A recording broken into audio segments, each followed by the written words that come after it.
Taylor Swift is having bad blood with Blake Lively. I am not your dragon. Between Taylor Swift and Blake Lively, Taylor feels like she's been used. Yeah, used in the middle of Blake Lively's war with Justin Baldoni.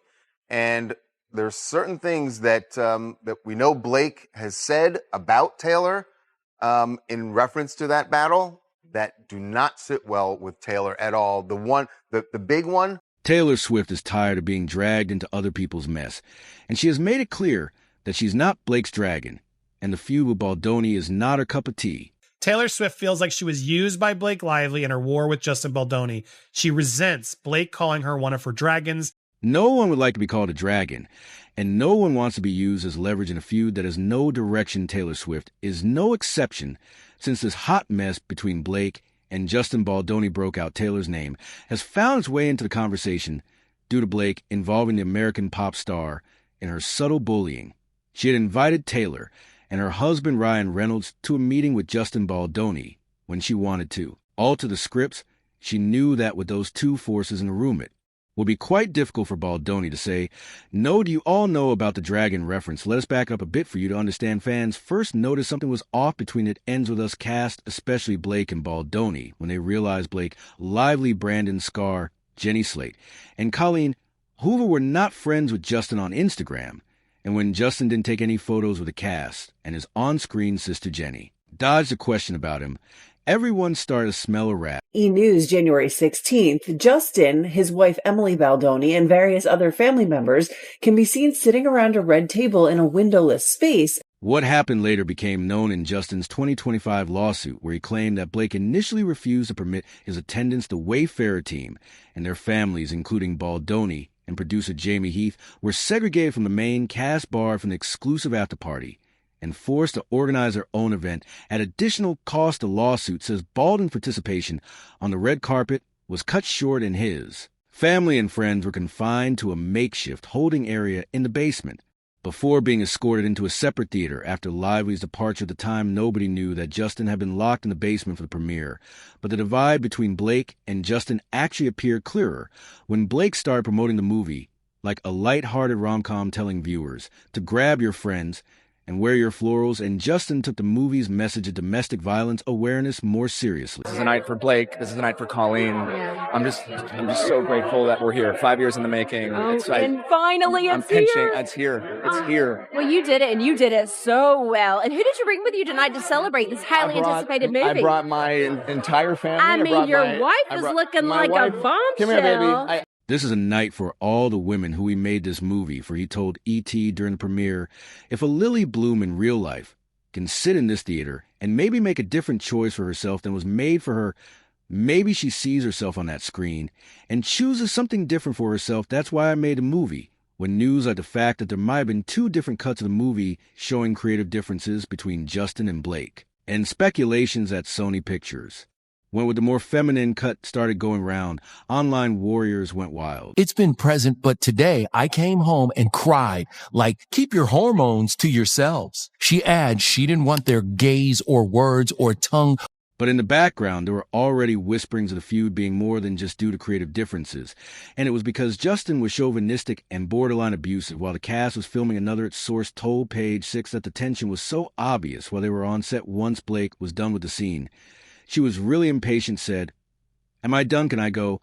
And as soon as they said yes, there was like a Blake sees hole in the wall. She was so out of there, and to prove that she was not oblivious of the real purpose of the movie, Blake Lively shared on her social media ways her followers could get I Am Immediate help. 1 in 4 women aged 18 and older in the U.S. alone have been the victim of severe physical violence by an intimate partner in their lifetime.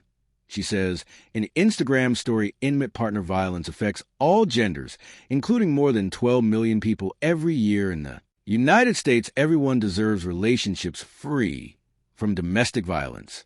understands the themes of this movie, comes across you in public, and they want to really talk to you, what's the best way for them to be able to talk to you about this? How would you recommend they go about it? Like asking for like my address or my phone number or like my location share. Or I could just location share you and then we could... By the middle of August, more rumors were circulating about how uncomfortable Baldoni made Blake Lively feel in her postpartum body. Blake had baby Olin in February 2023. The movie started filming in May 2023, and that he asked an on-set trainer for her weight before he had to pick her up for a scene. We later found out that Justin reportedly has back problems and didn't want to injure himself. Blake also reportedly felt like the actor and director lingered too long during a kissing scene it was due. To this alleged discomfort, Ryan had deemed it fit to harass Baldoni so aggressively that he felt compelled to offer repeated apologies.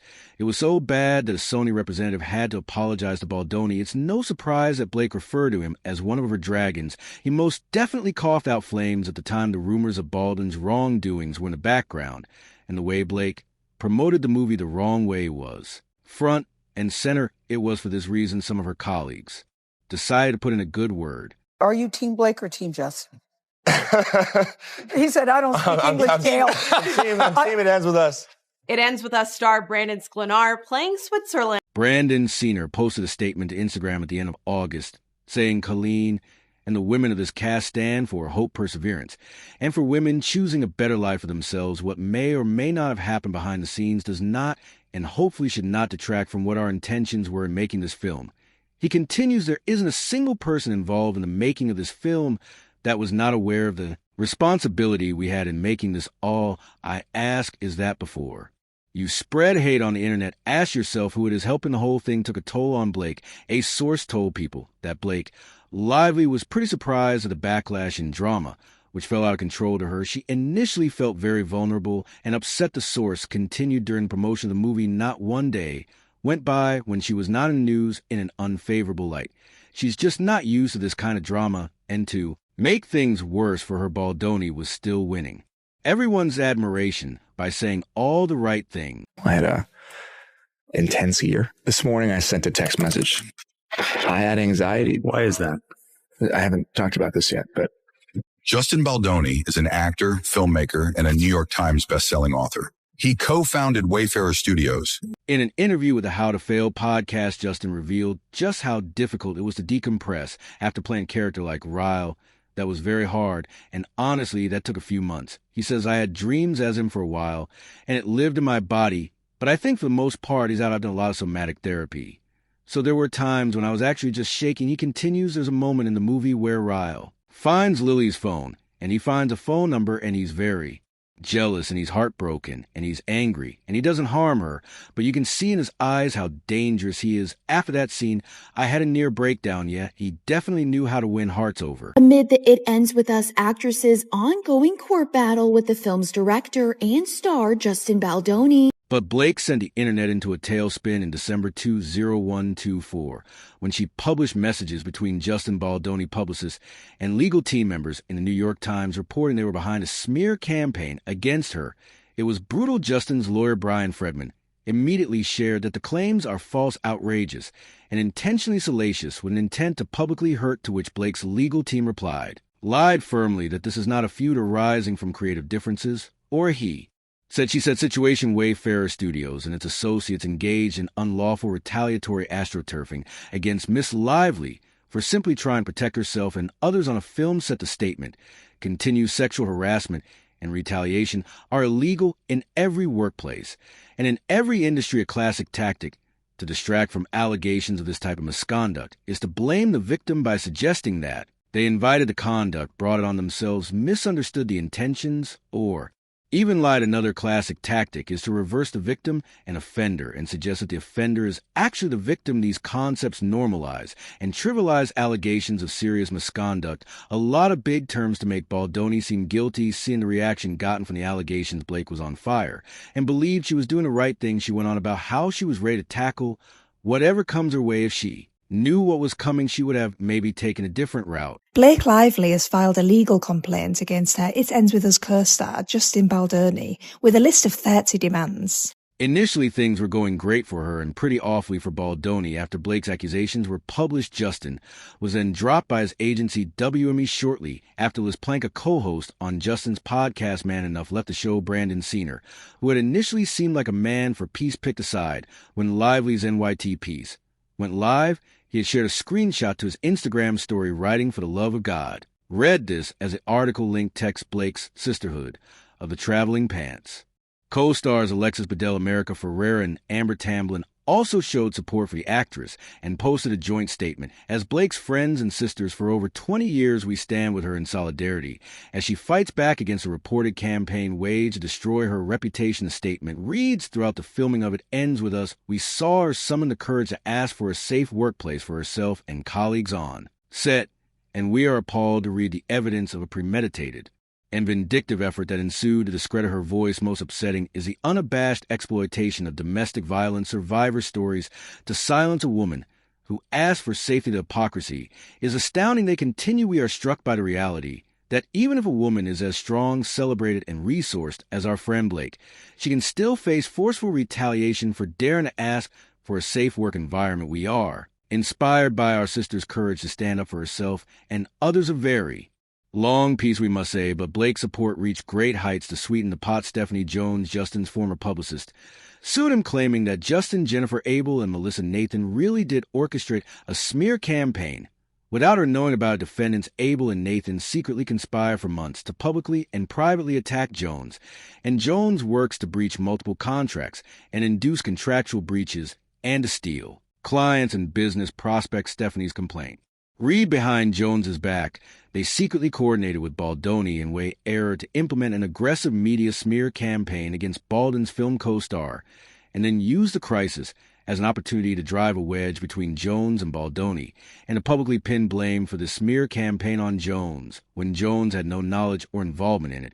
It was difficult to believe that Baldoni was innocent, but the narrative soon changed. After the new year, Brian Fredman, Justin Baldwin's lawyer, shared that it is painfully ironic that Blake Lively is accusing Justin Baldoni of weaponizing the media when her own team orchestrated this vicious attack by sending the New York Times grossly edited documents prior to even filing a complaint. We are releasing all the evidence which will show a pattern of bullying and threats to take over the movie.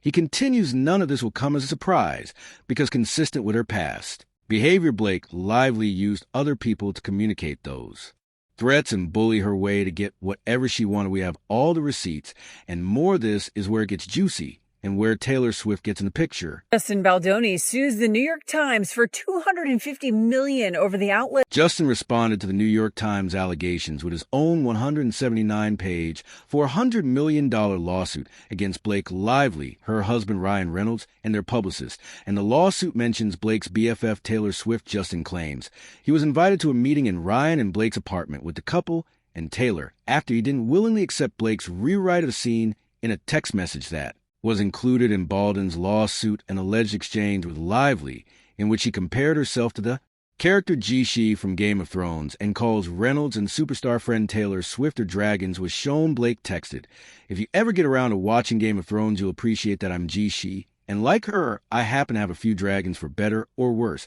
but usually for better because my dragons also protect those I fight for, so really we all benefit from those gorgeous monsters of mine. You will too, I can promise you." The lawsuit explained that Lively made several changes to some scenes in the script, and Baldoni was forced to accept after he was called to a meeting with Reynolds and Swift, who he called two of the most influential and wealthy celebrities in the world, who were not afraid to make things very difficult for him. In the meeting, the duo praised Lively's version of the script changes Baldoni. It says the text exchange included in the suit showed Baldoni praising Lively's rewrites, and were felt that way without Ryan and Taylor being called in to force it upon him. Lively responded and said they are our most trusted partners and the people I go to first with anything creative I touch. But things became very clear when, in a red carpet interview a year later, Lively told an interviewer her husband Reynolds had actually written a new scene, but alone felt a lot more insulted afterwards because he had been sidelined due to their power and influence, and allegedly Taylor felt used. Scene between Blake Lively and Justin Baldoni, straight from a Hollywood intimacy coordinator. Mia Schachter helps coordinate steamy scenes on Hollywood productions. Towards the end of January, Justin's legal team released a behind-the-scenes video to squash Blake's claim of being sexually assaulted during production of the movie. The scene in question was designed to show the two characters falling in love and longing to be close to one another. Both actors are clearly behaving well within the scope of the scene and with mutual respect and professionalism. However, Blake's team disagreed, saying that the video itself is damning and that the released footage corroborates her original lawsuit. The video shows Mr. Baldoni repeatedly leaning in toward Miss Lively, attempting to kiss her, kissing her forehead, rubbing his face and mouth against her neck, flicking her lip with his thumb, caressing her, telling her how good she smells, and talking with her out of character. The statement continues, every moment of this was improvised by Mr. Baldoni with no discussion or consent in advance and no intimacy coordinator present. Mr. Baldoni was not only Miss Lively's co-star, but the director, the head of the studio, and Miss Lively's boss. The couple's legal team files a letter with the court January 21st requesting a gag order for Justin Baldoni's attorney, Brian Friedman. After Justin's video was released and Blake's team saw that Baldoni was successfully spinning her initial narrative, they requested a gag order against Justin's lawyer, Brian Friedman. But Justin's team made it clear that the Justin Baldoni and team has nothing to hide and that they have a right to defend themselves. What the truth is what we will be continuing to show with the upcoming website, containing all correspondence as well as relevant videos that quash her claims. Things even became worse for Blake when a voice memo leaked showing how humble Baldoni was and accepting all Blake's needs, and that the director apologized for his fail, and continues that while he's a very flawed man, as my wife will attest, and he's going to put my foot in my mouth and piss you off, probably he'll always apologize and find my way back to center. Right after that voice memo was leaked, Justin published a lawsuit info, which contains both an amended complaint and full timeline of events. This includes text messages and emails, the latter which seem to confirm that Blake's costumes cost over $500,000. 2 days later, Judge Lyman told both actors' teams to rein in the public relations war outside the courtroom.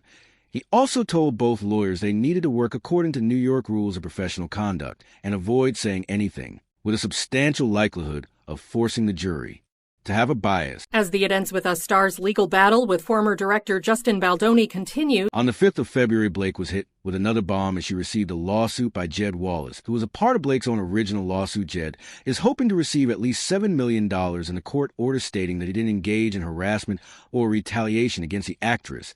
As if that wasn't bad news enough, her BFF revealed that she would rather not be called a dragon after those Game of Thrones texts were revealed. A source told Page 6T can't help but feel used by Blake Lively as her legal battle with Justin Baldoni rages on, and that she doesn't appreciate being referred to as one of Blake's dragons, and she didn't feel comfortable about the likelihood of her getting deposed. Only time will tell if that will happen. This is especially hurtful for Taylor because she never planned to get this involved.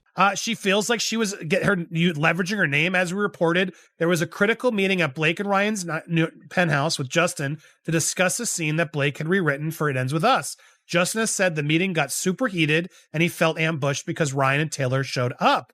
But a well-connected source close to Taylor tells TMZ Taylor came to Blake's apartment at the time Blake told her to, not knowing anyone else would be there. It's for this reason she's staying away, a source told Page 6. Taylor Swift is taking a break from their friendship right now, and that she's really hurt by this whole situation and feels like pawn. Another source says Tate can't help but feel used by Blake Lively as her legal battle with Justin Baldoni rages on, and that she doesn't appreciate being referred to as one of Blake's dragons. If you ever get around to watching Game of Thrones, you'll appreciate that I'm Jishi, and like her, I happen to have a few dragons, Blake allegedly said in a text message to Justin after their meeting with Taylor and Ryan Reynolds, for better or worse. But usually for better, because my dragons also protect those I fight for, so really we all benefit from those gorgeous monsters of mine. You'll too. I can promise you, Taylor had no idea Justin would even be there and didn't appreciate feeling weaponized, and apparently things are feeling strained in all with somewhat conflicting reports. No one really knows how things stand between Blake and Taylor at the moment, but this alleged tension definitely impacted those Taylor Swift took with her to the Super Bowl. By her bestie, Blake Lively. The pair gave each other a hug as they took in the game. Blake was festive in a red and white tracksuit and a white tank. Rumors were circulating that Blake already had an invite to the big game, but before the game, sources shared that Blake was not attending the Super Bowl with her. Blake has not left the house since the start. Practically, Taylor wants nothing to do with this trial and court case. Another source revealed that Taylor would like to have some of her close friends and family all together and be there to show love and support her man at the Super Bowl. But in the end, Blake was not part of the chosen. Friends, if that's not a sign that Taylor currently wants nothing to do with the parents of her godchildren, then we don't know what else you need to know. Time will tell if their friendship will be rekindled. So what do you think? Let us know in the comments below. Kindly like, share, and subscribe. See you in the next video.